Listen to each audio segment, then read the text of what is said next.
Is it as simple as extremism sells in politics, Twitter retweets, and cable news ratings?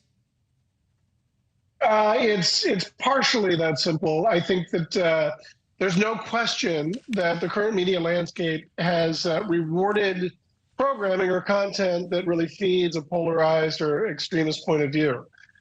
In fact, the Annenberg Center at the University of Pennsylvania did a study and found that since 2016, cable news outlets parted ways. They used to follow a similar path in terms of their partisanship, but Fox News went sort of far right, and CNN and MSNBC went left.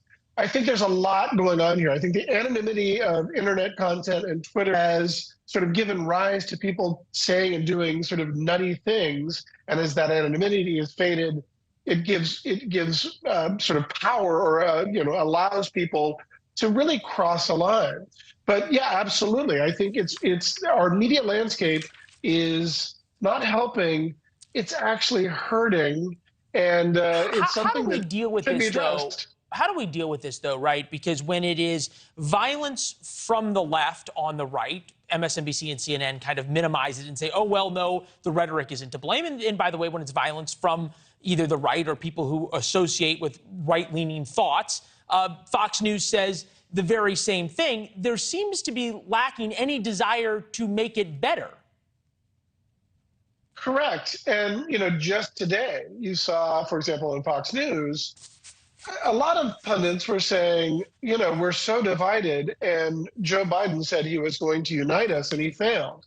I mean, that's really a stunning sort of suggestion that somehow this attack on Nancy Pelosi was Biden. And by the way, it's not just a Fox News thing. We saw the same sort of thing happen, or sort of totally ignored, when Brett Kavanaugh's life was threatened as a result of the Roe v. Wade.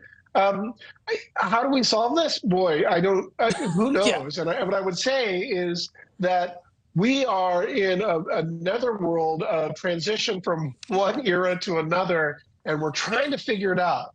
We all want free speech. No one wants to be censored. But I think there needs to be sort of a rejuvenation or a recommitment to facts and honest portrayal instead of partisan cheerleading. And that's, I think, what you see on the cable news spectrum right now. People are not committed to telling facts and telling true reporting or a reasonable sort of critical thinking point of view.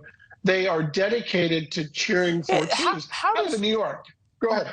At the same time, though, right, is that you take the threats that we see now against politicians, it sort of now is transitioning into threats against sort of elections and people who are voting. Again, both sides. When everyone says democracy's under threat, then it sort of justifies any behavior.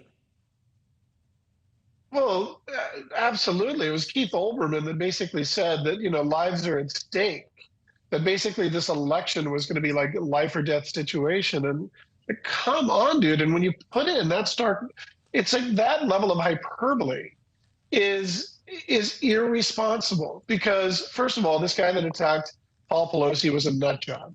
The guy who shot Steve Scalise was a nut job. But the level of rhetoric that we're seeing that's appealing to this polarized extremist point of view is deeply irresponsible. So to your point, when you say that this is a life or death situation, you're giving license to the unhinged to say, oh, okay, it's life or death. I'm going to protect people. And so there needs to be some sort of recommitment to a reasonable centrist view. It's why NewsNation is where I am right now, because, a fact-based appeal that's not committed to either side is what the country really, really needs right now. Thanks for watching. Go to newsnationnow.com to find NewsNation on your television provider. And don't forget to subscribe. Click the red button to get more of NewsNation's fact-driven, unbiased coverage.